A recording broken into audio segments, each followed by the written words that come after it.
Hub. There we go. What we feel at the Boutique Hub here is 4 of the main reasons that retailers are struggling right now.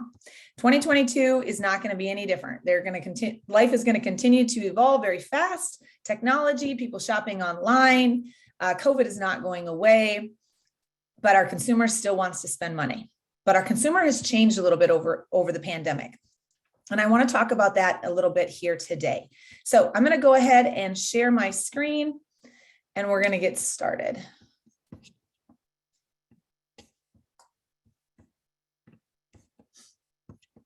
All right. Let me get this out of the way. All right, guys. Can we go ahead and see what I'm looking at here? I minimized you guys, so I'm not seeing you, but let's see. Beth, can you unmute yourself and tell me if you can see my screen? Yes, I can see your screen, Sarah. Perfect. Thank you. Thank you very much. I knew I could count on you. Okay, guys, let me go ahead and get started. Identifying 4 of the common mistakes made in retail today. Before we go, really remember, mistakes are great. There's nothing wrong with them. They're just an opportunity to learn. And that's one of the things I see a lot is, humans in general are afraid to make a mistake. No need to be afraid to make a mistake, right? As long as we're learning from them. So why are these so common? Well, a couple of the common factors we're finding is that, it's an easy entry job. It's an easy entry business. It does not take a lot to go ahead and get started. Now, it takes a lot of time and it takes a lot of money and it takes a lot of energy to maintain and to grow. But a lot of times we fail to focus and listen and learn, and we just dive in. We're just diving in. I promise, as I speak to retailers and I go back and we get to the core problem, I think I often find it's because we failed to really focus in the beginning and listen to our customers and learn from the community. And we just decide we like fun clothes. We have a quote unquote passion for fashion, and we get started in the retail business. So would you ever, just play along with me here for a second, but would you ever build a beautiful home but fail to build a road to the home? Anybody? No, you would not. You would not do that. You wouldn't do it because why would you have access to this beautiful home, build it and have this gorgeous place, but then not allow anybody to get there? You guys, we see this happening with websites all the time. Brick and mortars are a little different unless you find a location that's not the best. For the most part, brick and mortars are you put yourself in a position because you know it's good for traffic and good for visibility. But a lot of times we see retailers right now, they're putting the cart before the horse. They are buying inventory. They are getting on Shopify because it's super simple, right? They Google how to start a business and Shopify pops up and they just build this little Shopify website, kind of. At least they get a homepage and add some products to it, but there's no road to it. There is no access point to the business, right? It might be a beautiful home stuck way back off into the woods, but there's no road to it. Who knows it's there? That's the tough part about online retail. So design, decorate, and stock the home for the family without asking for support or input. Would you ever do that? Would you ever build that home for, say you're a family of 5, you have 3 kids, but you just go ahead and put absolutely everything in the house that you want and expect them to live there and be satisfied and feel at home there and feel loyal to that place? No, because it wouldn't be theirs. And part of building that business is being that for your customer. And I know this is extremely elementary, but often when I'm coaching retailers and I'm asking them questions and we're going back through their business and we're thinking and talking about who their actual customer is, we get back and realize that this business that has been built for the owner and not necessarily built for the customer. So number 1, stop selling products. Customers want the outcome. So I put this right here. Stop buying inventory first. This is the biggest thing that I'm seeing retailers doing. They are putting all the focus on buying that inventory first. Just buying inventory. And I use the word buying, guys, because, and I hope you dial in on that, because I teach this in retail boot camp and we teach it in boutique owner basics. And we'll talk about it coming up in our big training, our best year yet training that we've got coming up. But buying is what consumers do.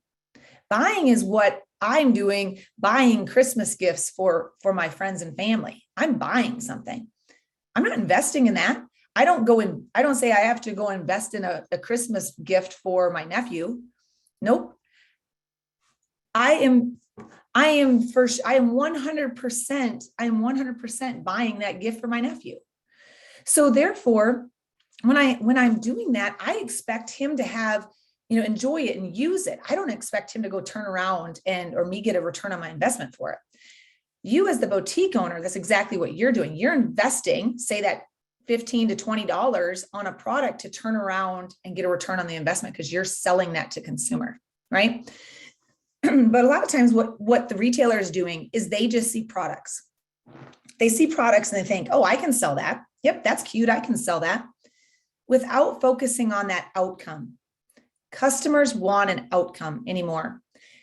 Long gone are the days where they just go in and they see something, a discovery, because they're working, they're traveling, they're doing whatever, but they don't have products in front of them 24/7. Social media, your phones, give your customers all the products they need. They are overwhelmed with products.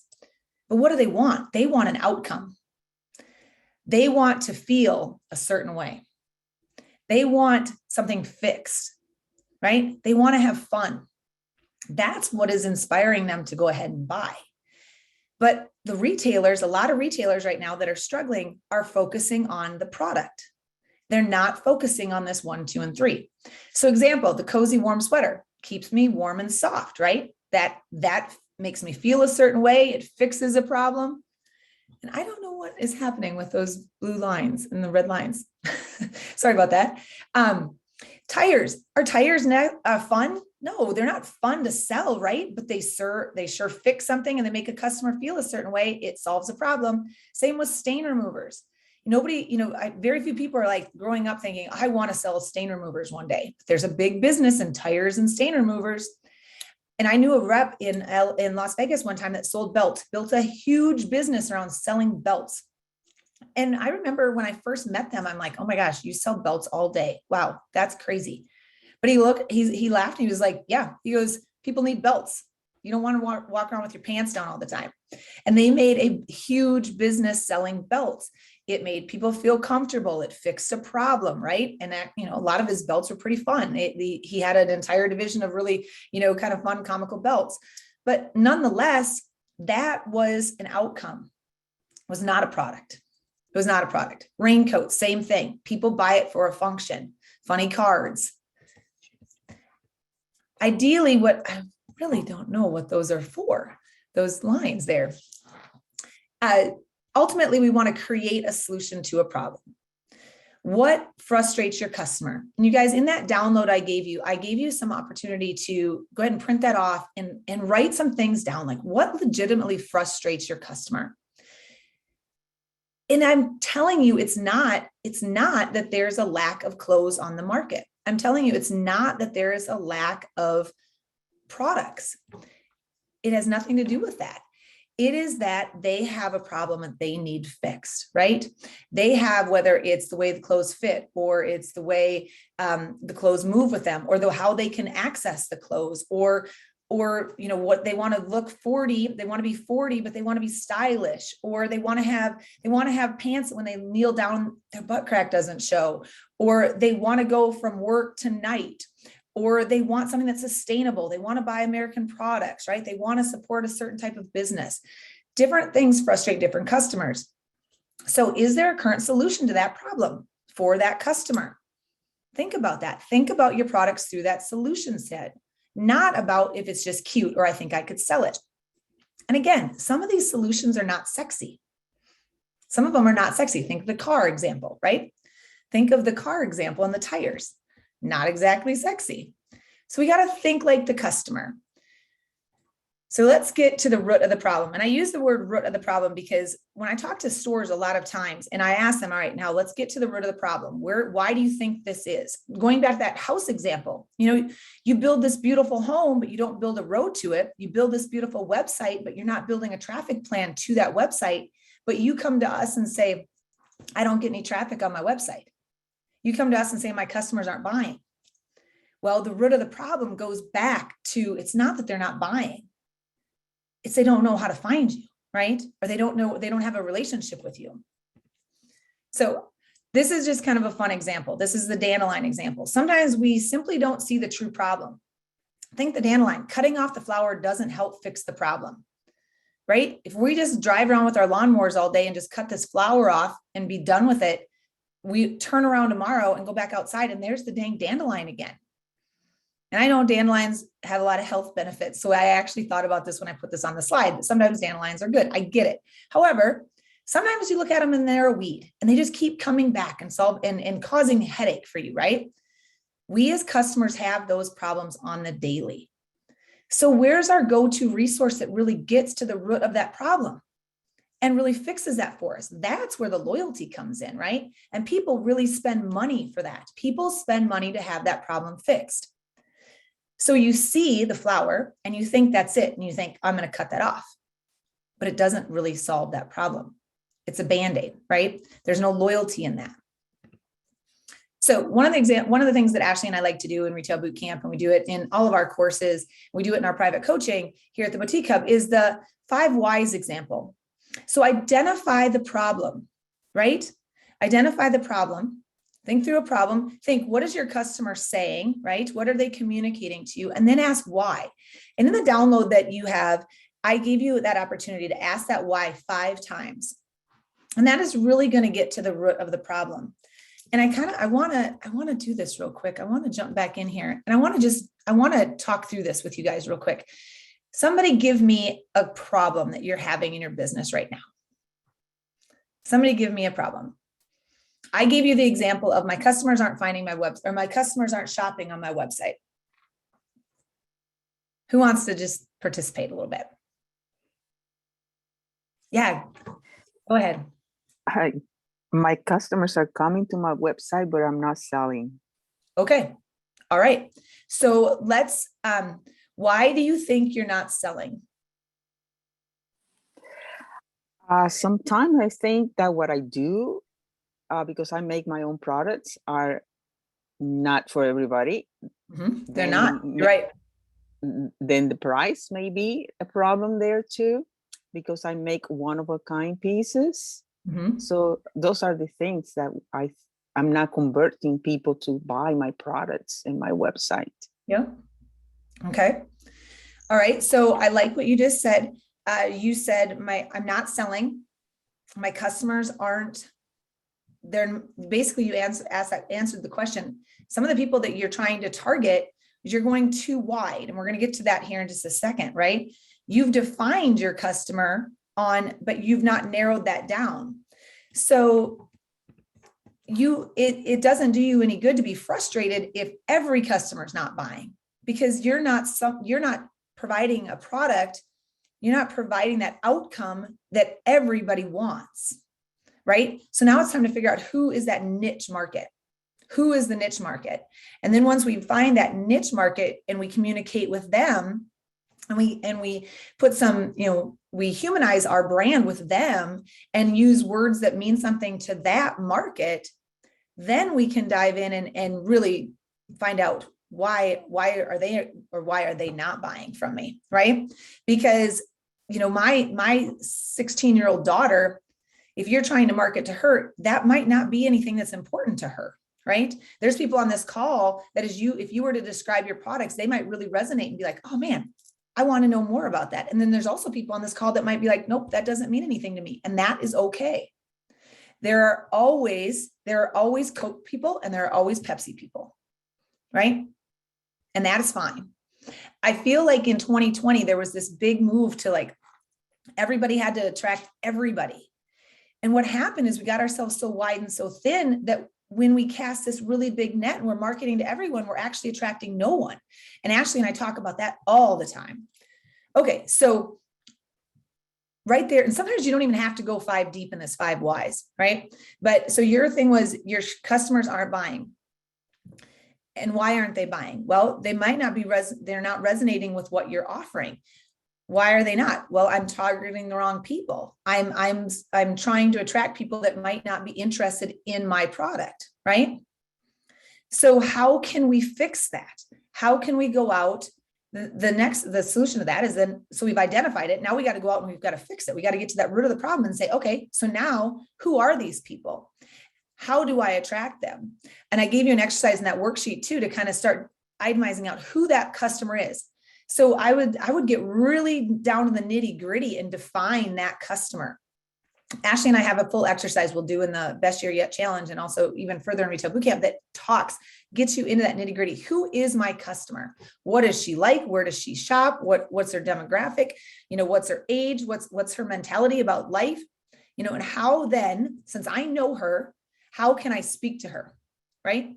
If I go back to my 16-year-old daughter, the language that I speak to her is totally different than the language that I would speak to my mother-in-law. Completely. And if I were trying to sell them an outcome, sell them this product, sell them the outcome, this feeling, I'm going to fix a problem. They have different problems. They have a different language. Okay. Somebody else, give me another example. I have one. Yeah, Jackie. Okay. So, for example, I saw on Shopify, like I had, in one day, 10 people went and shopped on my website. 8 people added to carts, but only 3 converted. So I think my problem is conversion. Okay. I Okay. don't know. All right. So why are my shoppers not converting? Okay. So then I would go in and say, all right, where are they getting to? They getting all the way to the checkout? Why are they not following through with the checkout? Is there confusion with my return policy? Is there confusion with my shipping? Right? Am I not offering something as far as alternative payments that they might want? Is my website broken? Right? Go through that checkout process and look and check those efficiencies for your customer. Why are they not converting? Well, they got bounced back. Or my website, you may find in this that I got to the cart and realized I wanted to double check the size that I put in the cart. So I clicked on this, and for some reason, my website takes me all the way back to the product page. Now I'm off the page. Now I'm not on the cart anymore. Why is that? Well, that's a function within Shopify I need to fix. That might not be it, right? But going through that, saying, why did this happen? Oh, I checked out and I have an error field, or I'm asking for the way my cart is set up or something, and I'm not showing that shipping until very late, right? And so I'm getting through the process, and all of a sudden I'm getting sticker shocked by the shipping. Why do I have that there? Oh, well, I don't know. I can easily fix that, right? Those are things. Ultimately, guys, I want like the blanket statements of people aren't finding my site, people aren't shopping, people aren't coming in, whatever it is. I want you to go and dive deeper into that versus telling yourself this is the number one thing I hear from my customers is they say, well, they must not like my product and I better go buy more product. They must not like my product, and now I need to source more things. Does anybody else have another one? I worked with somebody the other day that we were working through their website. We were just doing a little audit on things, and they said, "Well, I get people to my website, and I know they're coming from my Facebook posts, but they're not buying." So we went back and we said, "Well, why aren't they buying?" Well, they're clicking on this and then they're jumping off the site. Why would they be doing that? So we go back through and we go back and find the culprit, the Facebook post. We go back and find the Facebook post, and the Facebook post was this really cute sweater and it was a flat lay and a pair of jeans. And you go there and you get back to the website and and all there is one small in the sweater. And then the jeans, I think the jeans were honestly like a size 32. That was all the availability left in that for that flat lay. So therefore the customer came there and they couldn't get what they wanted, right? So why did they jump off? Well, the beautiful part of a brick and mortar, guys, that I love is when you came into my brick and mortar store, I had you, like legit had you in four walls. And I would talk to you and do whatever I could to get you to stay there. The longer you stayed, the longer you paid, right? That was the big deal. Websites, you're one TikTok notification or phone call or dog barking away from abandoning everything, only to swim through the ocean of websites to find it again.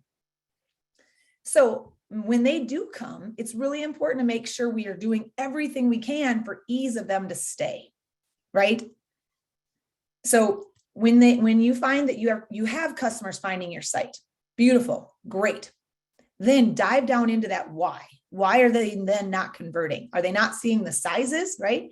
Are the photos not, are you not answering all the questions? Do you have a flat lay picture there, but no picture of the back, no fit video, no picture of a person actually wearing it, no size suggestions on there?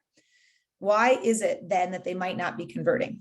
Go ahead, Jackie. I have a question. I heard you say the word bounce back a minute ago, and I have seen that on the analytics and all that stuff on Shopify. Can you go into what that is a little bit more? Because I don't understand what that is. So when I was saying like a person might bounce, when you might bounce back off of a site, you might go someplace else, right? And then anytime you have to toggle back and forth, right? You run that risk of bouncing off your site. Okay. Yep, you run that risk anytime you go away in your path. Think of it as like a roadmap, right? You start your journey here, your end of it is over here, and you want a smooth path from I like this product, I put it in my cart, I'm checking out. Next thing you know, it's in the mail coming to me, right? What happens is if I'm filling that cart, if I have to go bounce back and forth from page to page to page to confirm my information, you run the risk. It's almost like if you put it in brick and mortar standpoint, it's almost like that customer's in the store. Now they're at the register. Now they're going back out to their car. Now they come back in, you know what I mean? Or they're coming back into the store now, and then they leave again. And you really hope they come back because you're sitting there with all that stuff at the counter ready to take their money, but they've left. You're hoping they come back. You're hoping they come back. And then all of a sudden they come back and you try to complete that sale. But what happens a lot of times on our websites is we get them to where they're ready to put their credit card in, ready to check out. And then all of a sudden they bounce back onto another page, at which point they can get distracted and leave. So then this gets into a whole nother thing that Ashley and I will go into a ton. So I won't go into it today, but then the get back, right? So then they've got this cart. How do we go back and communicate with them to remind them, hey, you've left the cart, da, da, da, da, da. You know, that's a whole nother marketing thing.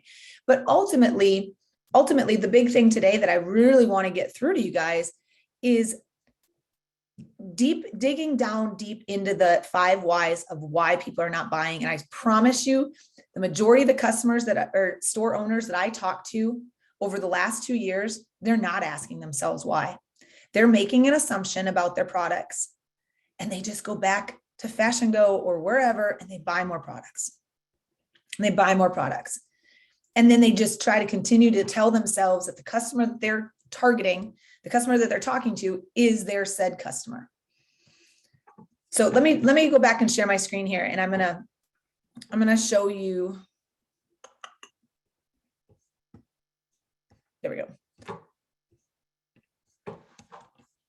Okay, where did it go? Can you guys see my presentation now? Nope.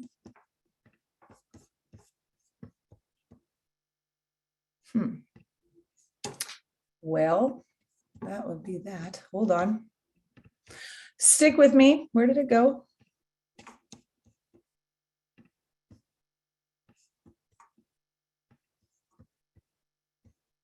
I know where it went. I closed it. I closed it when I stopped sharing my screen. Sorry, hold on, hold tight.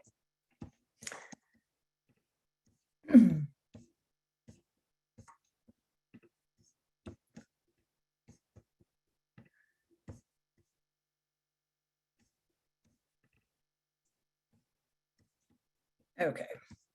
Technical difficulties, guys. Sorry about that.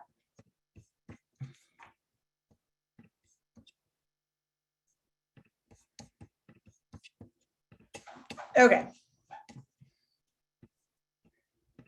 Can you see it now? Yes, we Yes, can. all right, perfect, thanks. Okay, perfect. Okay, so we're gonna get to the root of the problem. We're gonna ask our customers why 5 times.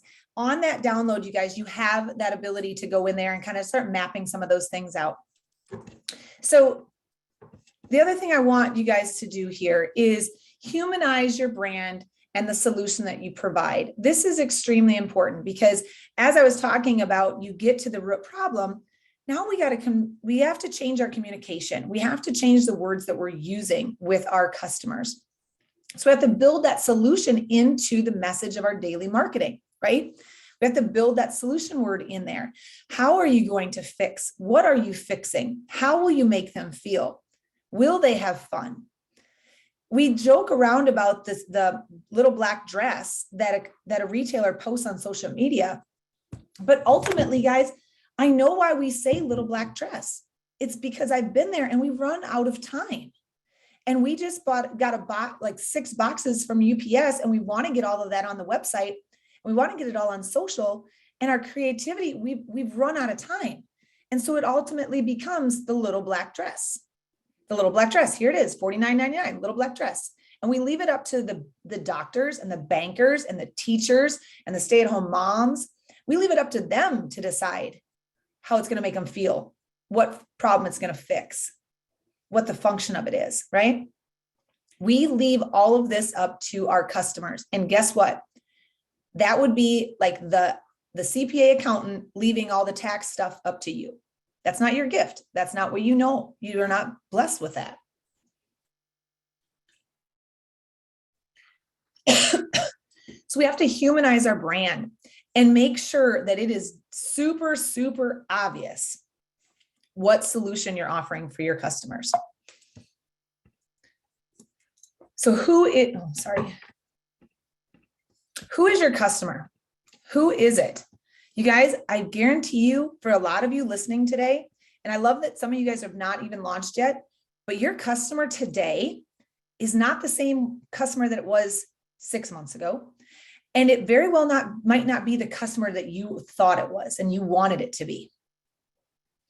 So again, I think it was Sarah, you're talking about your jewelry line. You know, who needs this solution, right? Who needs this product? And that's such a huge thing, right? The stain remover,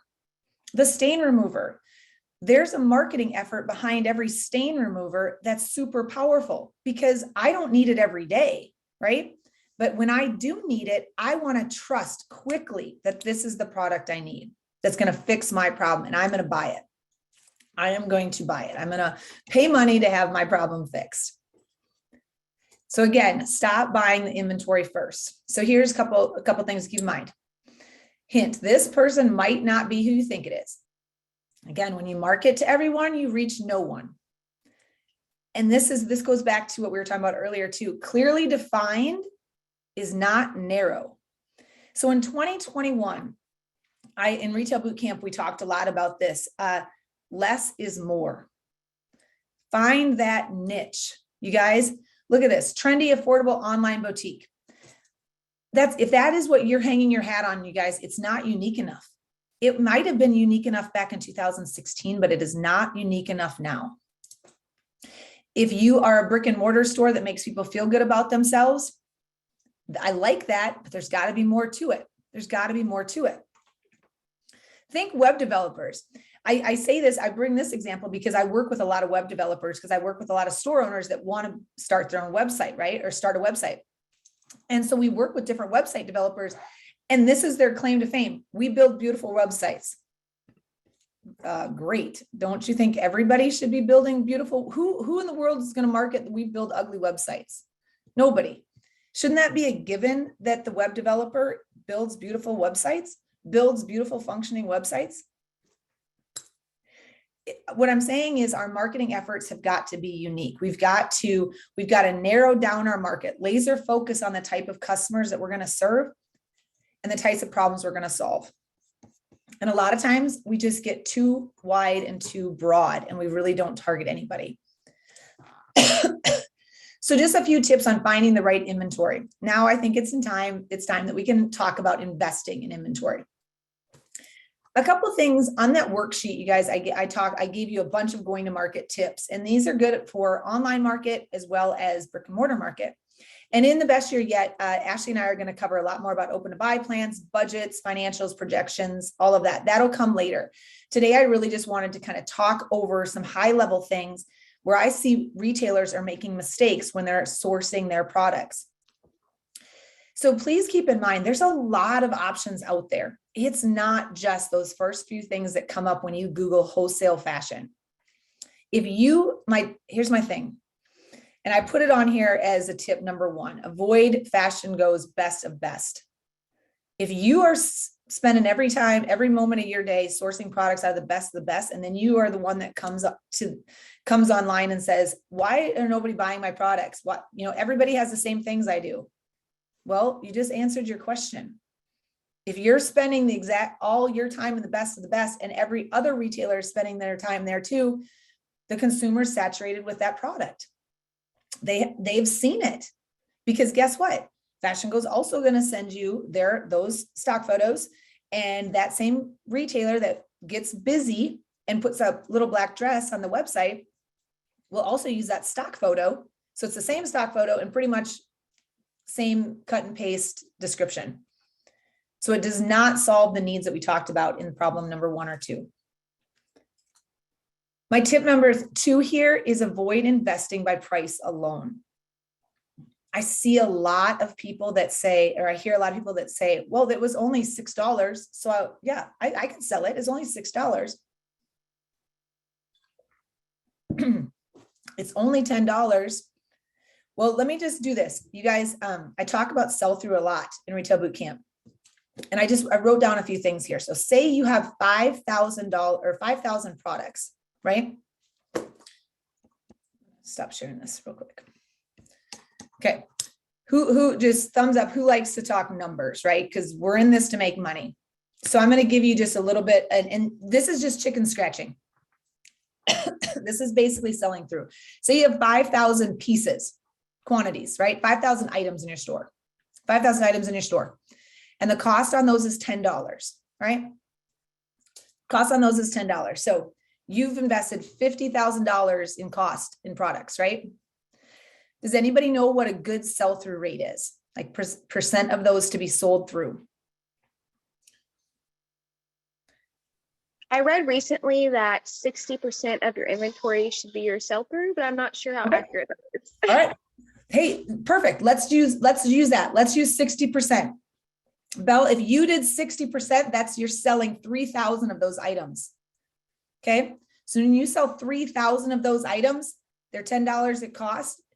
That is $30,000 at cost. Right? How do you feel about that?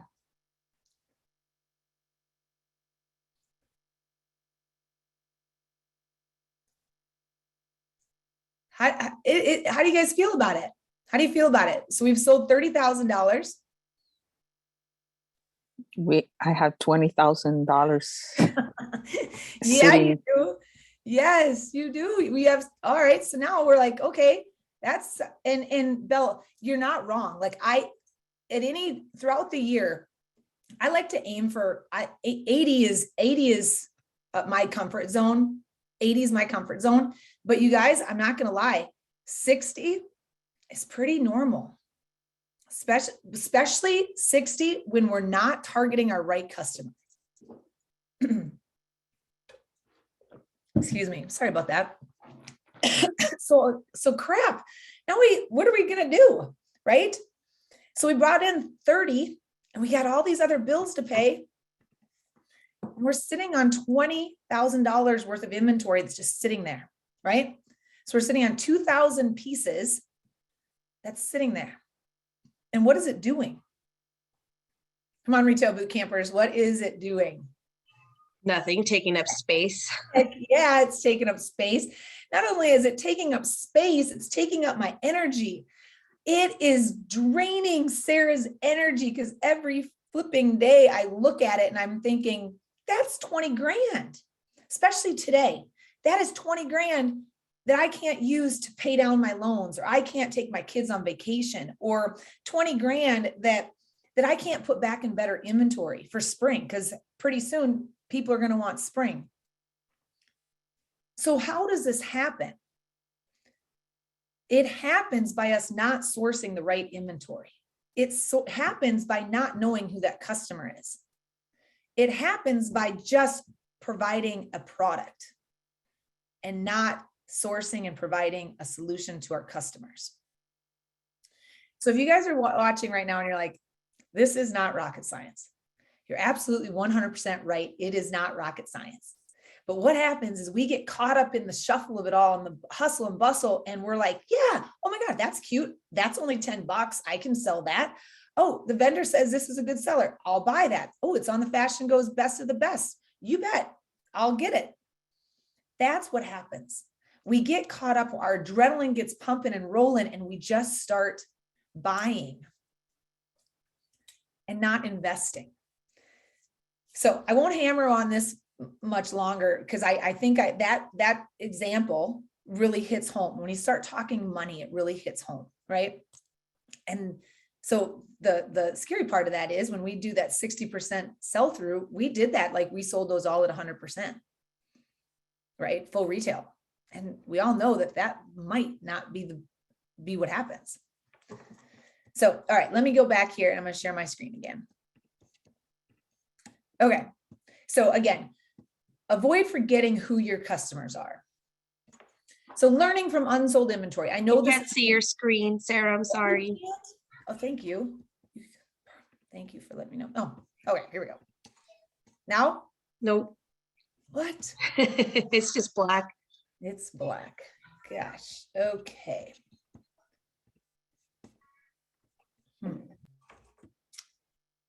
I gotta stop sharing my screen.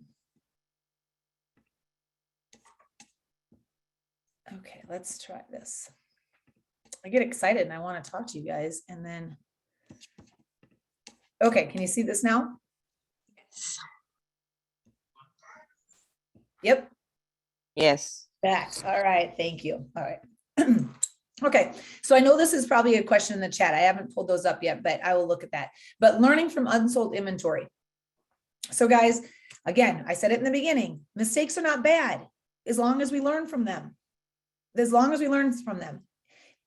It is unsold for a reason. Your unsold inventory is still sitting there for a reason. So I ask you to do this again. I ask you to go ahead and ask why 5 times. Why is it sitting here? Well, my customers didn't buy it. Why didn't they buy it? Did I get it in at the wrong time? Did I get it in the wrong fit? Does it not make them feel good? Does it not fix a problem? Is it the wrong price? Did I show it in the wrong way? Did it actually fail to ever get put on social media? Or did I have it in the back corner of my brick and mortar store, layered up under something else? My customers didn't see it. Or did I get it in November when I really should have got it in August? Who knows? But ask why. If I should have got it in August and I didn't get it until November, why didn't I? Pull that purchase order back up and like, oh man, it was supposed to ship in November. Why did I not call the vendor in August and make that happen? Oh, well, I didn't ever make a note that I should be getting it in August. Why didn't I? Well, I didn't get organized. So what do? How about you pull out your Boutique Boss planner or take your desktop calendar, and when you have orders that should be coming in, make note of it, because you won't remember later on, right? Make note of what should be coming in when, get organized. And then in your standard operating procedures, have a policy in place that your person, ours was Heather in the store, Heather knew that on those days, she had nothing else more important than this, getting a hold of the vendors and saying, hey, we're supposed to have tracking numbers for this, this, and this as of today. We do not. Where are they at? That was Heather's job. Once a month, she was diligent about that. And then she would follow up with them. That way, we didn't have that problem of getting something in November that was supposed to be in August. And I get that the shipping and everything is just super crazy right now, but being lazy and not following up on this is not an excuse. So always ask if the product serves the customer. Again, going back to what we talked about earlier, right? Knowing our customer, knowing what they need, knowing what that item, that solution is going to be. And here's one: is the market saturated with these types of products? golly, again, going back to how diluted is the market with certain types of clothing, certain types of items. We see these things all the time, right? Social media is a blessing, but it can also be a curse. So is your customer in need of these products, or do they have plenty of options, right? And you're just one of the many, at which point a lot of people fall into that. Well, I have to lower my prices. I have to lower my prices to be relevant. And then my thought next goes, well, is it even worth you sourcing that product to begin with? Is it even worth the time and the effort and the energy it's taking for you to put into selling that product? Is your ROI high enough, right? And from interviewing customers and talking with my friends and talking with store owners and reading comments in different Facebook groups, right? And being active in the retail community, and just my ears are turned on to different things than they were when I was a business owner. Because I promise you, I walked in your shoes. I know what it's like to be a business owner. You are legit trying to stay ahead every moment of the day. It's not one day at a time, it's 1 minute at a time, right? So your ears and your eyes are set to different things.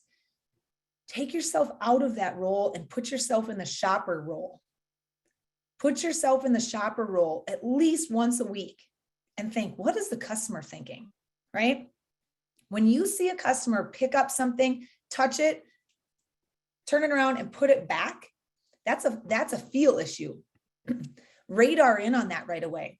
When certain things go out of your store and they come back, you got to ask why. Did the picture give you false hope? Did it feel bad when you got it, right? What was it? What we're seeing in the industry is the quality of products is extremely frustrating to the consumer. So be very mindful of that when we're sourcing products online, because that is really hard. You can make a lot of crap look really, really good in a good picture. And that's hard, you guys, because who suffers there? Dear customer. And this time of year, who really suffers? The person receiving the gift. And that sucks. That really, really, that's hard. And it's hard to build loyalty there. Customers will remember good quality and quality service, customer service. All right, so 22 and beyond. I need to go faster here. Sorry. Get noticed in the future. Here's the deal. Personalization and experience, personalization and experience. I could have made the entire slide personalization and experience because it is all about me. Guys, people have gotten very all about me. Make me feel better about it, make my life better. I want to live my very best life. So how are you going to help me with that? What does that sound like? It sounds like a solution, right? It sounds like a solution. And that is where we as boutiques have the ability to be extra special. So I talked about it earlier, brand customer experience. It's about me mentality. Think about that when you're sourcing your products, thinking about that when you're hearing your customer. So the last tip, last issue that I have with why are boutiques struggling or failing? You guys, this is it. And I guarantee you guys, if this is you, put a thumbs up or an amen or I agree in the comments. You guys give some support so people don't feel like they're the only one. But we got to stop doing nothing. We've got to stop spinning our wheels. When we start our day saying we should do TikTok today, we should post on social, we should send out emails, I should really get that blog going. Oh my gosh, I should do the laundry. I should put on makeup. I should stop wearing jogging pants with my dress shirts because they don't make me feel good. I should start going to the gym. All those I shoulds just drain us. It absolutely drains us to the point where at the end of the week, we don't feel like we've accomplished anything. So my goal for you today, and on that worksheet and the download that you have, is please commit to 3 things. And for those of you guys that are going to join us in Best Year Yet, that's the first thing I'm going to call you out on in January, because Best Year Yet is a free training that we do here at the Hub. And it is a week-long, you rah, retail revival, feel good opportunity, all the stuff, right? We cover SEO, we cover mission and mindset, we cover all the financial stuff, we're diving deep into the social stuff. So it's going to be huge. But I'm going to ask you that are joining us today, I'm going to ask you come January, what are those 3 things that you committed to? Commit to those 3 things for 30 days. Make them a priority, block out some time. And they do not all have to be retail oriented, guys. But if they are with the me mentality, they are going to help you, right? So then I'm going to ask you on those 3 things, did these tasks produce results? Yes or no? You know what the beautiful part of a no answer is? Well, good. Then I don't have to do that again. And I know it's off my list and I'm done worrying about it. Done, right? But if they didn't produce results, I'm going to ask why, right? Did I not go about it correctly? Or have I found, because this happens, have I found that my energy and my efforts and my skill set are not developed enough for an online presence at this point, right? Did I start a website, but I didn't really run a website, right? Why? What's happening within those things? Number 2, should I continue these activities, right? Let's start crossing some stuff off our list and making sure the stuff that's there is good. What did I learn about my business by this? And what did I learn about my business by this? Or what did I learn about me personally? You could exchange that too. If it's going to the gym or if it's eating healthy or making sure I eat a good breakfast every day. This is a huge, huge thing, right? But right there, should blank is just a dagger. It knocks us down every time we say it. It's so negative. It's telling us we're not doing it. It's telling us we need to do better. All those things, right? Making us feel bad. And number 4, what can I improve? And the reason that I know, and Ashley and I know in our heart of hearts that this is one of the number 1 things that boutique owners are not doing, and that's why they're failing, is because guess what? The big box stores have people that tell them what to do. They do these things. They have a team that's doing the TikToks. They have a team that is getting all the social copy ready. They have a team writing the blogs. They have teams that tell them when to turn the lights on and how warm their dressing rooms are supposed to be. They have a team that tells them when the swimsuits are coming and when the swimsuits go on sale. The people that are running those businesses, they're not doing all the 1,000 million things you're doing every day. That's the beautiful, beautiful part about running a boutique is you have that ability, but it's also scary. And when we start our days with these I should statements, it just sets us back. It really, really sets us back. So last thing, time to stop and reflect. What is holding me back? Am I happy in my business? What did I learn today that I can take action on? And then, you guys, what am I currently selling that doesn't serve my true customer? What are those 20,000 products that we didn't sell through? What are we going to learn from them? What are we going to learn from them? So next steps, where do I go from here? Please confirm your customer. Please confirm that customer. Identify what inventory needs to go. And we'll talk about this. You guys don't stress too much. We'll talk about it a lot in Best Year Yet Challenge. But there's inventory. If it needs to go, just get it gone. Get it gone. We are doing a huge session right now in the Boutique Hub, the main members group. We did a training yesterday. We'll do another one next Tuesday about end of the year inventory, dead inventory, what to sell, what to discount, what to maybe donate. So please try to join us for that. And then make sure you're spending time with those 3 action items. And of course, I highly encourage you guys to join us for our Best Year Yet Challenge. And so here, I just put this up here so you guys could see it. This is what we'll be going over in the Best Year Yet Challenge. It starts January 3rd. It is a Zoom session just like this with opportunities to kind of chat and collaborate back and forth. Ashley and I will get some slides and some other worksheets and things like that. We're improving the Best Year Yet this year too with some more downloads. So, but yeah, we are covering personal, team, business planning, inventory, financial, profitability expectations, social and content with Shannon, and then Jeff, our marketing unicorn that you guys have seen here in the hub, he'll be joining us too. So we're excited about that. So there you go. How do we do? Most everybody still stayed. Awesome. Do you have access to this recording so we can review it?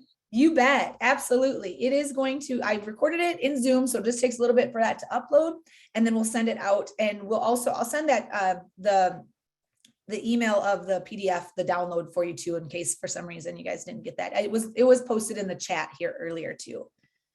But I want to kind of go over some of these. How is everybody doing? You feeling good?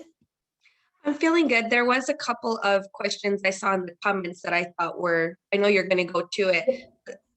You were. Yeah, Jackie, if you see them, help me out with them. Where was Yeah, that? there's one from Tracy Mitchell that says, how is the best way to know your customer? I thought I knew, but I have only sold to my best friend and sister.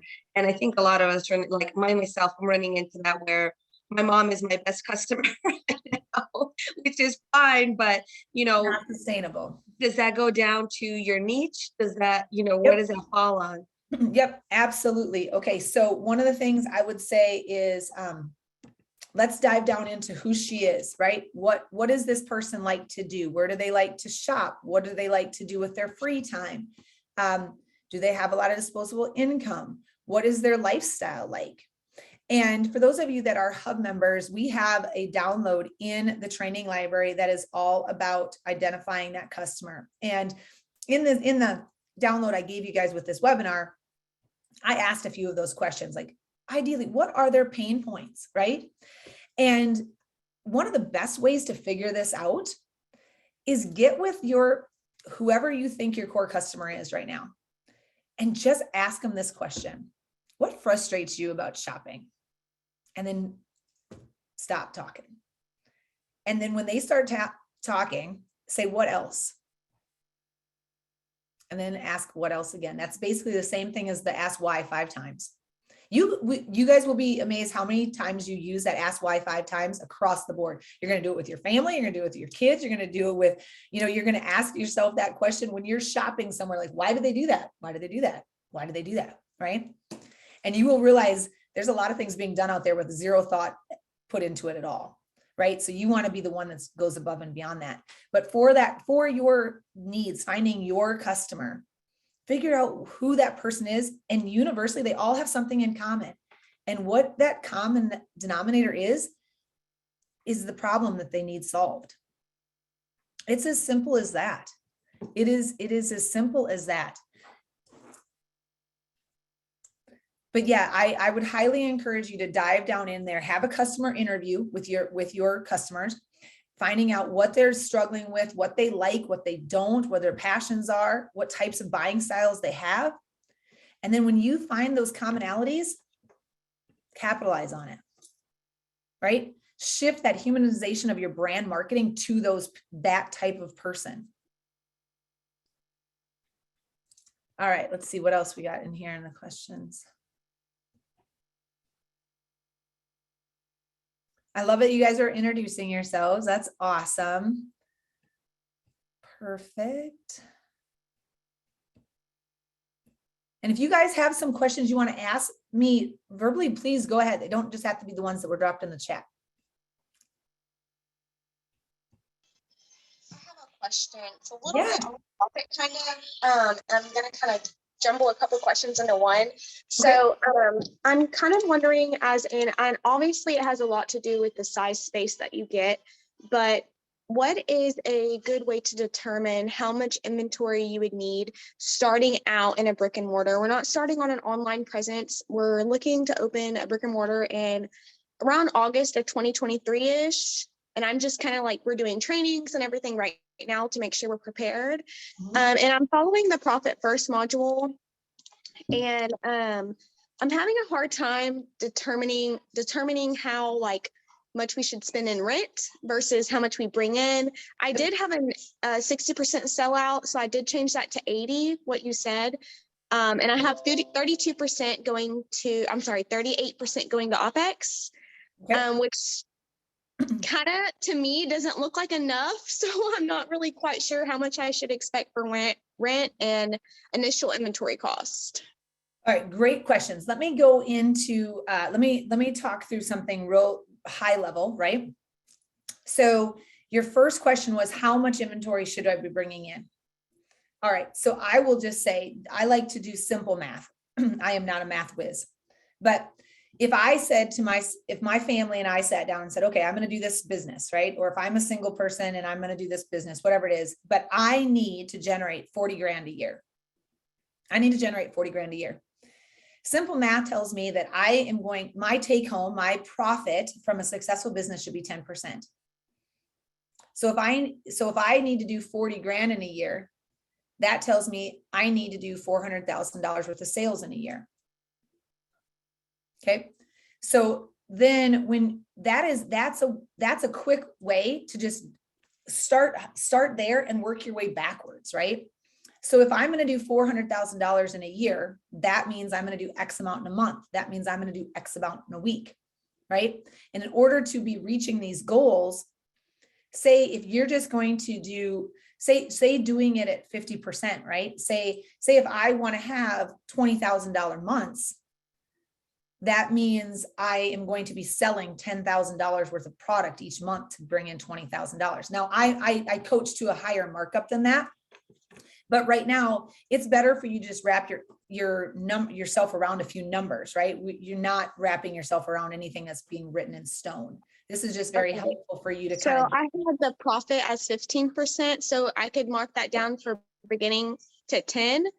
And then I also have our monthly sales generating as possibly of a 14, but that's like a scary number to like think about. But then you just said 20, so it kind of made me feel a little bit better. Do you think for a brick and mortar a 15 to 20,000 is definitely reachable, like starting out? 100%. It depends That makes me feel better. Yeah, it depends on a lot of different things, right? Okay. Depends on what type of products you're selling. It depends on how many hours you're planning on being open. You know, the questions that you're asking are great questions, but I would need a little bit more information, because if you're opening a brick and mortar that's going to be open on Thursday, Friday, Saturday, it's not going to generate as much as someone who's open 6 to 7 days a week. It could, depending on your traffic flow. You could find that you don't generate sales Monday, Tuesday, Wednesday, right? You could find that those are slower days. You could find, but it really, a lot of it is going to depend on what your effort is going to be. How many hours are you working? What is your traffic flow looking like, right? What are you planning on putting in there? Putting in a lot of $5 widgets that you're selling for $10, you have to sell a lot more of those than you do $40 sweaters. We do plan on having a 3 times markup. So yep. Okay. that's for sure. But I was saying you have to sell a lot more $10 items quantity wise than you do retail $60 items. Right? So therefore that depends on how many customers you have as well. So there's a lot of different things that go into that. And we do get into that a lot more in our other deeper courses and in our coaching calls and things like that. But for you, what I would say is do that math backwards. Look and think, what do I want to be bringing in? And then map that back down to the day. Like, what is that looking like for me each day? What would my goals be each day? And with the profit first, the way you have that divvied up percentages wise, that's great. 10%, 15%, whichever way you want to do it. Yep. You bet. Let's see. Okay, Judy, somebody said they want cheaper. I want to address that real quick. If they want cheaper, that can be a very scary thing. I encourage you as a boutique owner not to get caught in the they want cheaper, because you know who else can do really cheap? The big box stores that buy, instead of a 6-pack of an item, they buy tens of thousands of an item, right? I mean, I would get so frustrated when I had my store and we rodeo all the time and we'd be traveling and I'd go into a Flying J truck stop off of Interstate 80 and I walk in there and see brands that I bought on Fashion Go. I'm like, what in the heck? And you look in their price way less than what I was pricing them at, right? So, okay. There you go. The guy that wants it cheaper, here you go. Come to the Flying J truck stop off out of Des Moines, Iowa, and you can get it cheaper. You know, you can go to Walmart, you can get it cheaper. So that meant to me, I needed to do something different, right? Cheaper is a saturated market. And I don't want to play the cheaper game. Because if I play the cheaper game, next thing you know, I can't have staff. Next thing you know, I don't decorate for Christmas. Next thing you know, I don't have good hangers. I have to use the plastic crappy hangers that Fashion Ghost sends me when they send me the stuff. If I go cheaper, I have to cut other things, which is ultimately taking one of the big F's out of this, and that's fun, right? My experience to my customer is all about price. It is not about how it's making them feel. So yes, you will have customers. There will be people, I'm going to say that. There will be people that are going to say they want it cheaper. Well, guess what? Go find more people. There's people everywhere. The people that are going to nickel and dime you on price are not your people. It does not matter if you bring that thing down to $15. You bring down $15 today, next month they might want it for $12. So you cannot keep a price motivated person happy. Leave that up to the discount Debbies. That is my thought. There's people out there everywhere. I used to work with a lot of clients with skincare, and I loved one of their things they'd said is somebody said, well, I can't find any customers. And the mentor goes, what, did you run out of people that had skin? And you're just like, no, there's skin everywhere. And they're like, go find you some new skin, go find you somebody else. Right? There's people everywhere. And yes, I thought I knew who my customer was, but I think they've changed. And you guys, I can tell you our biggest business with our store was not necessarily the most fun customers that I sold to, right? Or now let me back that up. I thought my most fun customers were going to be my 20 somethings, right? No, they were my big pain customers. My most fun customers in my store, you guys, were my moms that their kids had left for college, and they wanted to come in and talk and feel good about themselves and go out with their husband and show up on the town and still look like they had a place in society. Those were my most fun customers. So when I went to market, I had those customers in mind, and they knew it. And I sourced the best products for them. And when they came through the door and I called them and said, hey, I've got a whole dressing room ready for you, and they came through the door, they knew that they were leaving feeling like $1 million. Those were my most fun customers. Now, was it the best thing to do to go source those products at market? Did that motivate me and think, oh my gosh, these are the coolest, sexiest looking clothes I've ever bought? No, but they made my customer feel really good. They were fun for them. They made them feel a certain way, and it fixed a problem for them.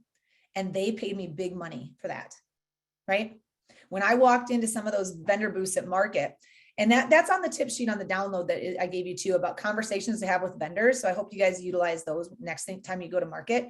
But if I just walked into Magic and went to the very first booth that was playing the biggest, loudest music and had the coolest looking displays and the sexy shirts cut down to here with the, the high-waisted pants that everybody looked like, models. And I brought that back to Lancaster, Wisconsin.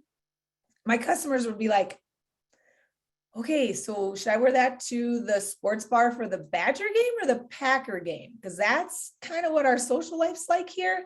And that's not really going to vibe, right? So therefore, as cool as that was and fun as it would have been, that wasn't my people.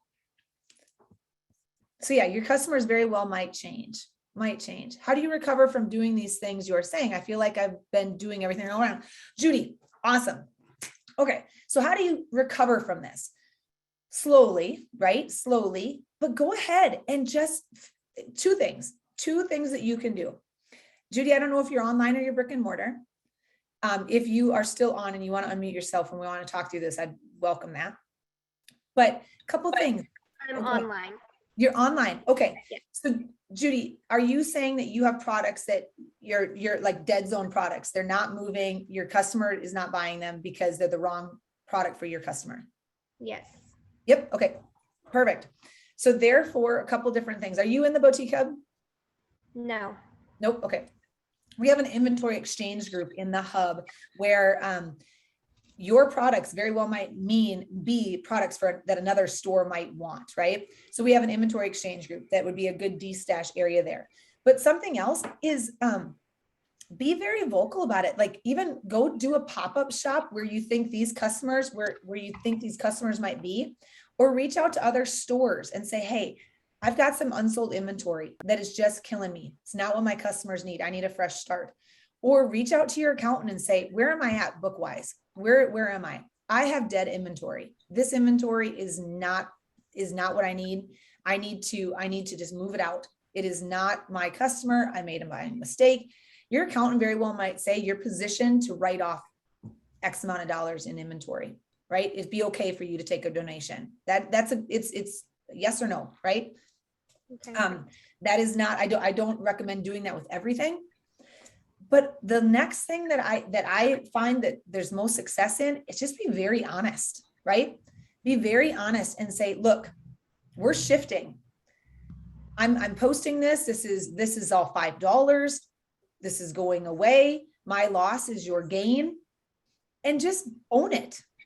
You know what the beautiful part of that is? You're going to move that product, but your customers are also going to be like, heck yes, Judy is not going to be bringing in any more of this. She knows me and she's focusing on me. And now she's cleaning house and I'm going to win for this. And also it personalizes and humanizes you that, you know what? I make mistakes too. And I'm not afraid to admit it. And in this business, I'm more focused on you guys as my customer than me personally. So I don't know, Judy, how much, and if you want to take this call or talk, chat separately on this, that's fine. But I don't know how many dollars you're talking about here that in old inventory that is not what your customers are needing. But a few other things that you can do is if there's pieces in there, you know, that can be mix and match with other items, like whether they're layering tops or they can be transition, and you can drip these in. And now your conversation has to change to make them something your new customers would want. I encourage you to, you know, look at that as an option too. Some of them are more seasonal. I had opened in September. And so some items were kind of summery. I live in South Texas, so Okay. It's still hot. It's like, well, today it's not, but it's like 70 degrees, which is hot for some people. But so some of them are seasonal. Should I put some of those aside and bring them back out, or just mark them down? Well, couple of things. If they are still going to have a life, if you feel like they are still going to be viable, you can bring some of them back. Okay. It very well might be like, maybe, do you do any paid marketing, paid advertisement, Facebook ads, anything like that? Yes.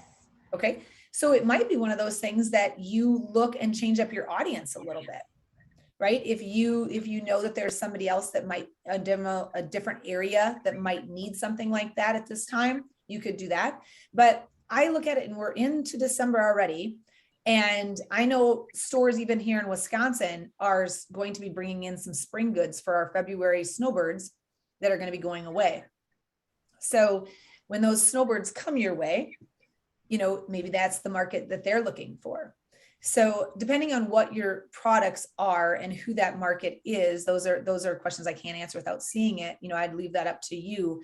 But if there's still life in those products, and it's up to you to re-photograph it, re-merchandise it, reshoot it, reintroduce it, layer it up different, make it new again. This is a part of Retail Bootcamp that we talk a lot about.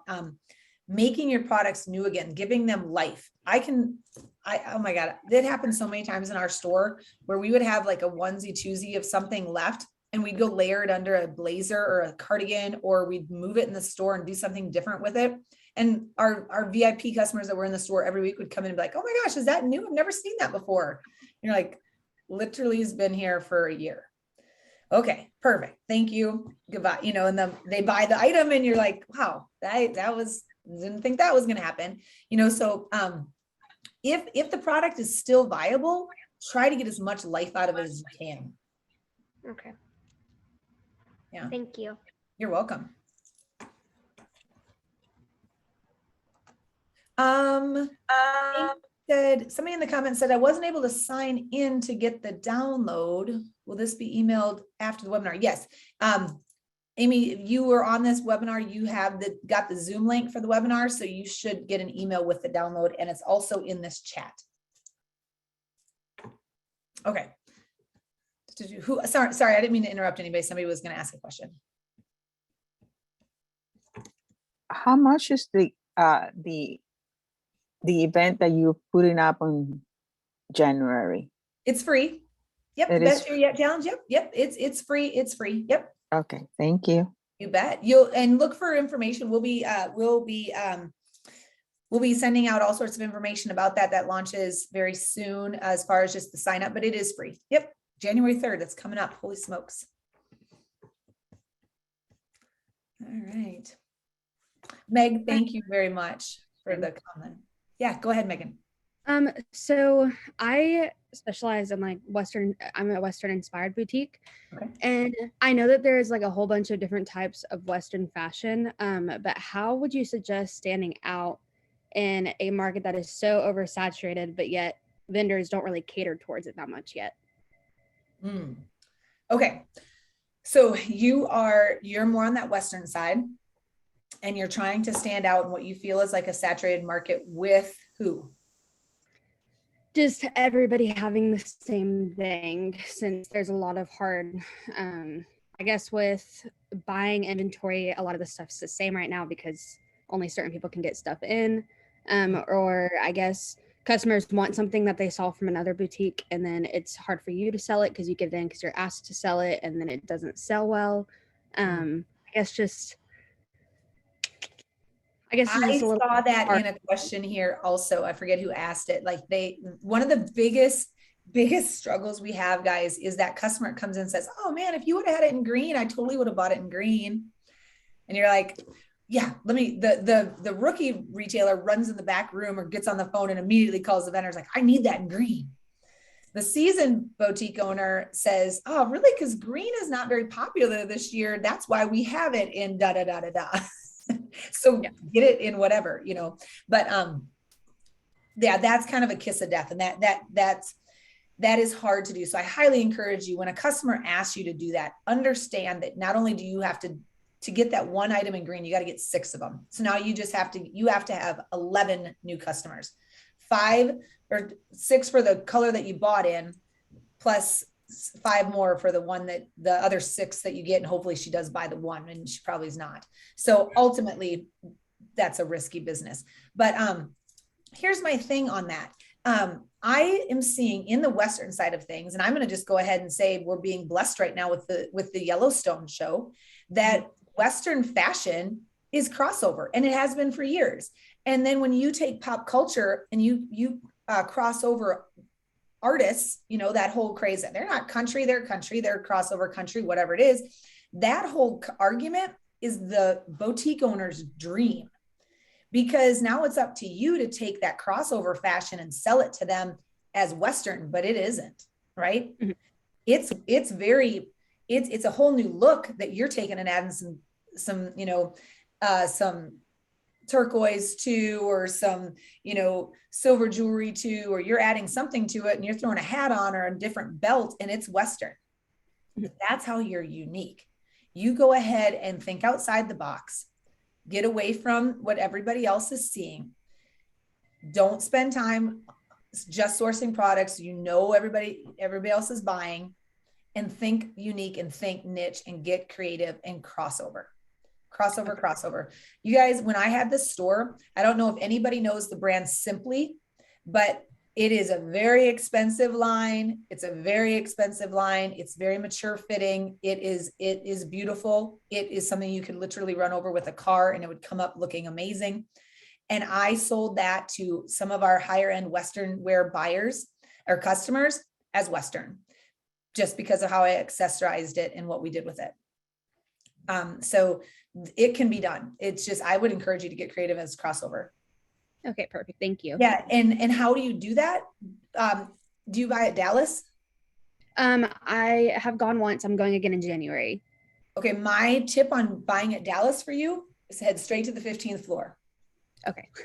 Head straight to the 15th floor, because I promised you 90% of the Western buyers don't ever make it all that way. Perfect. I shouldn't say 90%. That it might not be that high, but I know a lot of people that don't. Thank you. You bet.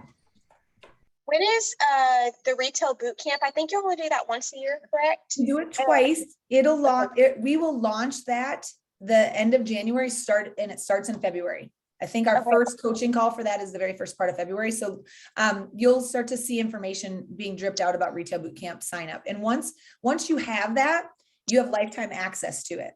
So like if you're on the call right now and you're a retail boot camp client, you know that you can join back in every semester, and the workbook's changing, the course content is changing because it's a very alive course. And as the industry changes, we change the content.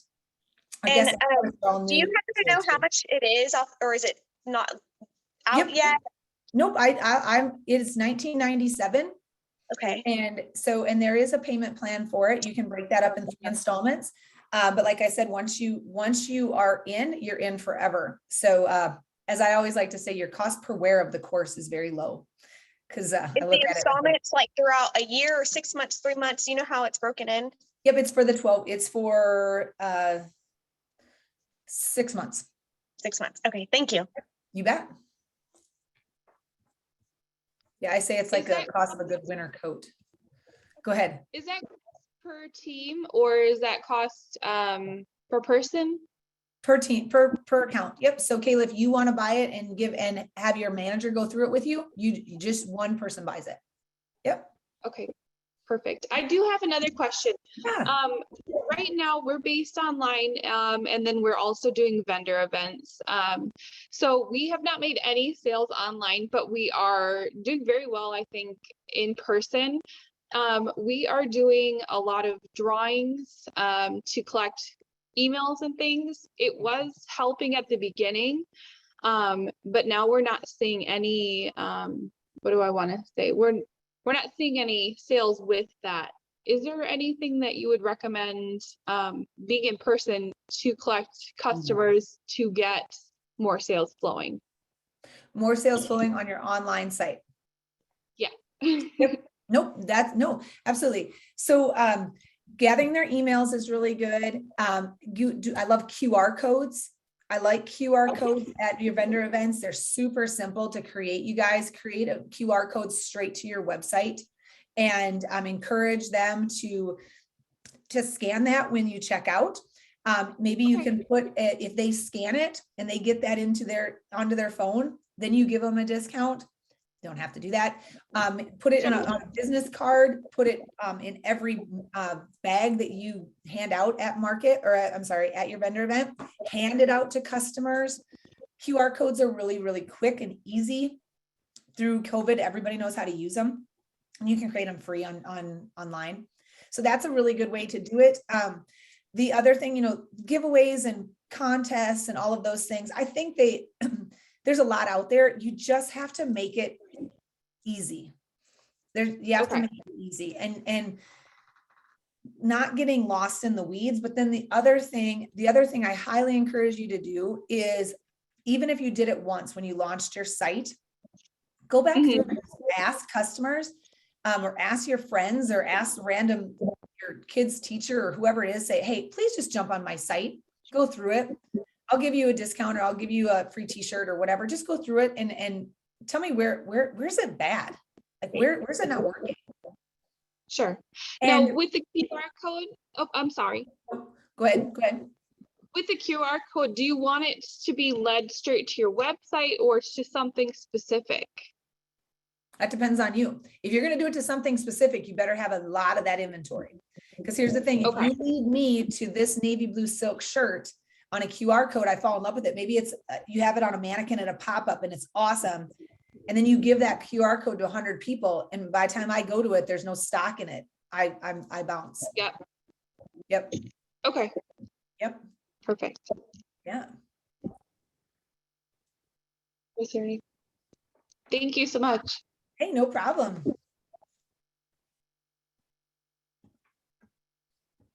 All right. How long does it take to be profitable on average? I break even mainly because of Avenue Shop fees and inventory buys, but I have only been going since August. Thank you. So Avenue Shops, just for everybody listening, Avenue Shops is a drop shipper. And how long does it take to be profitable on average? That's tough. That is a really, really tough question. There's a lot of things that go into that. Like what type of volume are you doing? What are your other expenses? How much effort are you putting into it? And what exactly defines profitable to you? As far as breaking even, one of the things I would highly encourage you guys to look at is look at your other expenses. Look at your other expenses that are the money going out in your business. And we coach to this, like I said, a lot more in the other sessions that we do, especially in Retail Boot Camp. But so often we pride ourselves on knowing our number of sales, knowing what we have coming in. And we fail to really analyze what money is going out. And that money going out is why we're not being profitable. Right? If we, and this goes for your staff as well. If you had, given crunch time, the biggest kiss of death is telling your staff, we need to make more sales. We need to make more sales. Again, like we need to sounds very stressful. That's that mindset again. That still goes back to what I was talking about in that number 4 mistake people make is that whole I should, right? It's just telling yourself you're not doing something. It's putting extra pressure on yourself. But the whole idea of we need to make more sales, but also it's important to look at where is the hole in the bucket? Where's the money going out, right? Facebook ads are just, they can be great, but holy smokes, I talk to stores all the time that are spending thousands of dollars on Facebook ads. And when they say, well, they're not working, I say, well, why do you think they're not working? And then you go back and we look at them and they didn't have an audience to begin with. They didn't have a queued up audience and they're sending out ads to just everybody, but they don't have that queued up ad or market on who they're really communicating to. So understanding our expenses and tracking those. And when I say tracking them, that's why we put that in the Boutique Boss Planner this year. If you guys have that, we put in there a whole spread of your expenses. So you can look at this over time. And this is where I'd encourage you, if you have staff, to say, okay, again, I'm going to use Heather as an example. Heather, where are we at in credit card fees? Heather, where are we at in utilities? Heather, where are we at with our store supply warehouse bill every month, right? Where are we at with those supplies? Are we trending high, low? Is there something that we can cut there that's going to help us be more profitable? So there's a lot of different things that go into that. All right. Okay, one last question, and it's 11:30, and you guys, I know, have got to get back to work, and so do I. So, is there a course or a one-on-one session that can help figure out who your customers are? Yeah, absolutely. Nope, I see it. I'm not sure who that is, but are you a hub member? HB, are you a hub member? No. Okay. If you're a hub member, we have a whole module about this in our training library. We will go through this a lot more detail in our Best Year Yet challenge, which is coming up in January. But ultimately, this is something that we can help you with it in one-on-one coaching if that is something you're interested in. But the high level part of this is really looking to see interviewing your customers. Quick way to start this right now. Interview your customers. Send out an email to your customers asking them some of their pain points, right? And then learning from that information. Do you have to be a member? No, you don't have to be a member to join the Best Year Yet challenge. Nope, you don't have to. Nope. You will have access. Members have access to specific things throughout Best Year Yet, but you don't have to be a member to join in on the Zoom calls. No. But one of the things I highly encourage you guys to do is interview your customers. Understand who they are, where they're at, what's making them frustrated right now. I'll have to get some insight on that.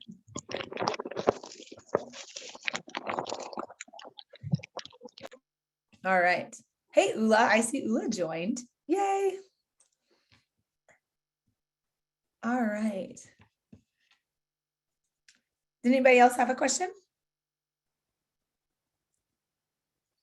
Megan says, membership is so worth it though, ladies. I appreciate that, Megan. We try. We try. Do you recommend a specific app for texting your customers, or what what would you use, I guess? Good question. Real good question. So as far as the marketing side of things with text marketing, I think it's extremely powerful, right? I think there's definitely a place there. We use Centex here at the hub. Slick Text is another really good one that we stand behind. We have working relationships with both of them. Postscript. Those would be our three that I would go that I really encourage you to take a look at. Could you repeat those? I Yep. heard you kind of cut out a little bit. Send text. Send. Yep, I can put it right here in the I can put it in the chat. Let me get it. Sorry. No, I didn't you're mean to make fine. you-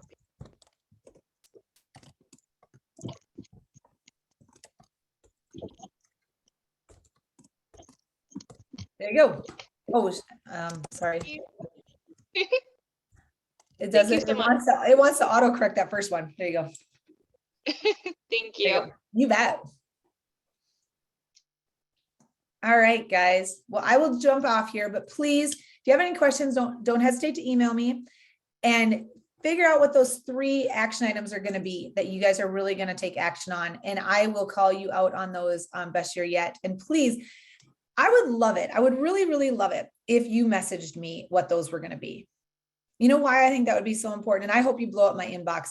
Go ahead and message me on Facebook, friend me on Facebook, message me there. I'm going to, that is me on Facebook. You guys, please blow up my inbox. Tell me what those 3 things are going to be. And the reason why I think that is so powerful is that's going to help you stay accountable for those things. And then also, I know if you tell me that you are going to do this every day, and you're every day thinking, holy crap, I better do this, because you never know, Sarah might just randomly message me at 10 o'clock on a Monday saying, how's that going? How are those 10 things going? And you're going to have to be accountable to say, oh my gosh, Sarah, truthfully, blah. Or you're going to say, like a rock star, and I have decided that I don't like doing this, and that is not my thing. And at that point, then we can have this conversation about delegating. Maybe it's time to delegate, or maybe it's just time to close that vault and say, we're done. We're not doing it. There's power in all of it. So we feel good. Can I get a thumbs up? Everybody with their camera on, thumbs up, feeling good about it. I like it. I like it. All right. Well, for those of you guys that want to jump off, go ahead and jump off. And anybody again that needs me for something, please, please, please don't hesitate to reach out to me. You guys are very welcome. This is Thank stuff I you. love to do. Okay. Awesome. Thank you, Sarah. Thank you, Jackie. Thanks for being here. Good seeing you, Sarah. Thank you. Looking forward to the new year. It's Beth. Yes, Beth. Oh my gosh. I'm looking forward to it as well. Good to see you. Merry Christmas. Any update on the master class? What was that called? Mastermind. The mastermind, actually, yeah, Ashley and I were just talking more about it just the other day. So, and weirdly enough, Outer Banks continues to get thrown in the mix. So I know. We're looking at the Nashville opportunity too. Nashville in May. Yep. So, Yeah. You bet. So yeah, All right. it's open. You're on the list though, sister. I promise. When we start talking about it, you'll get information about it. All right. As you know, I've been a little distracted the latter half of this year, so I wasn't sure if I'd missed it. Nope, not yet. Not yet. Okay. Not yet. All right. Thank you. You bet. Dallas market, there's one in January and then again in March.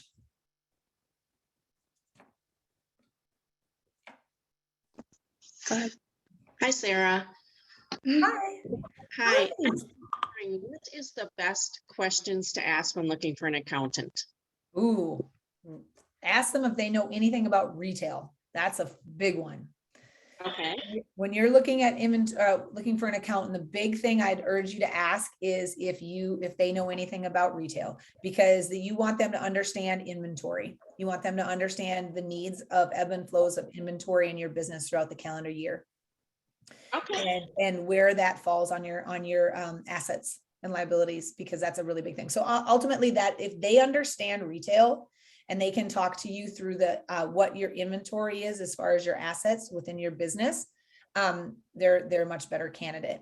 And if you do profit first, please make sure that they're a profit first accountant as well, so they understand your different buckets as far as your accounts. Oh, okay. Thank you. You bet. You bet. And Carrie Lynn, yes, there's a recording that'll be emailed out to everybody as well. For building wise, I wasn't sure if this, I've been calling around. I know it's a little bit early, just getting ideas of what's going to be my best route. And there's a brand new shopping center that just went up right by the school districts. A lot of our schools are on one road.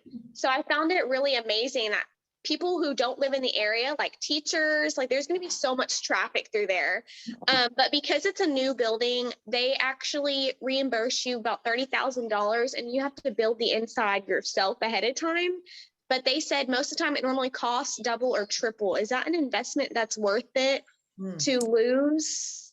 Because you're renting. So when you leave, you don't, if you happen to leave, you know, I don't know. I find it hard to like, if you rent a home, you're not going to do much to it because you're renting. Yeah. This is a really good question.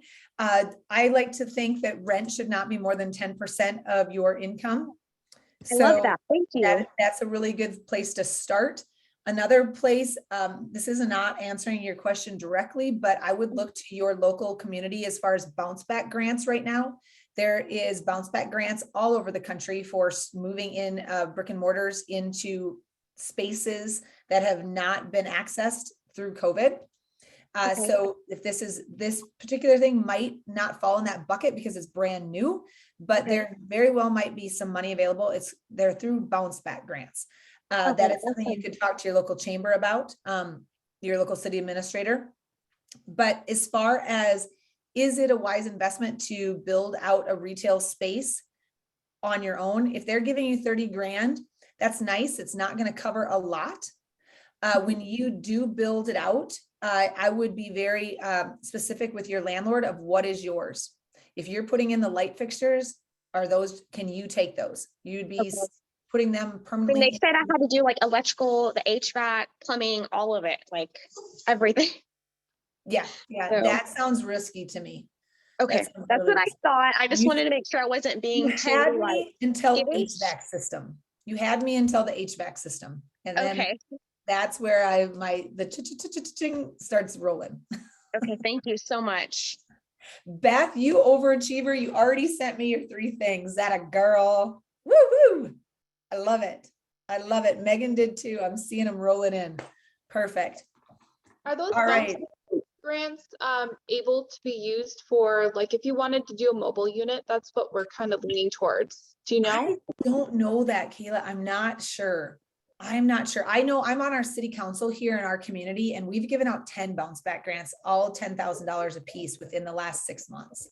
And it's a huge thing to our community. I don't know that ours would work for mobile units. I believe the way ours are, but there very well might be grants out there for other things, but the bounce back ideally is to move somebody into a retail space or into a space, commercial space, I should say, that has not been utilized throughout COVID. So it's encouraging to do that. Yeah. Do you know of any grants or where we would go about finding grants for maybe mobile units? Or I'm not sure where you're located, but the #1 resource for that is your Chamber of Commerce. Go to your city administrator and go to your chamber. Okay, perfect. And that is reason number 600 why you should be involved in your community. So when you walk in there, they know who you are and they're like, yeah, absolutely. Let me see what we can find to help you. Or even better yet, they see those grants come across and they call you and say, hey, Kayla, do you know you'd be eligible for this? Now I'm not saying every chamber is like that. They should be like that, but I would encourage you to start there. Okay, perfect. Thank you. Yeah, you bet. All right. No problem. This whole thing has been recorded, and so it is going to be emailed out. So I'm going to jump off actually now, because I do have another meeting I got to get ready for at noon, but I'm going to jump off. The recording will finalize whatever it's got to do in Zoom. And then as soon as that's done, we'll get that shared out to everybody. All right. All right, you guys, send me your stuff. I can't wait to see it and help you guys track and be finding yourself in a much more successful, profitable mindset and business in 2022. Super pumped, super pumped. I can't wait to see what all we're changing. So it'll be good. It'll be good. All right, guys, have a blessed day. Bye-bye. Thank you. You bet. Thanks.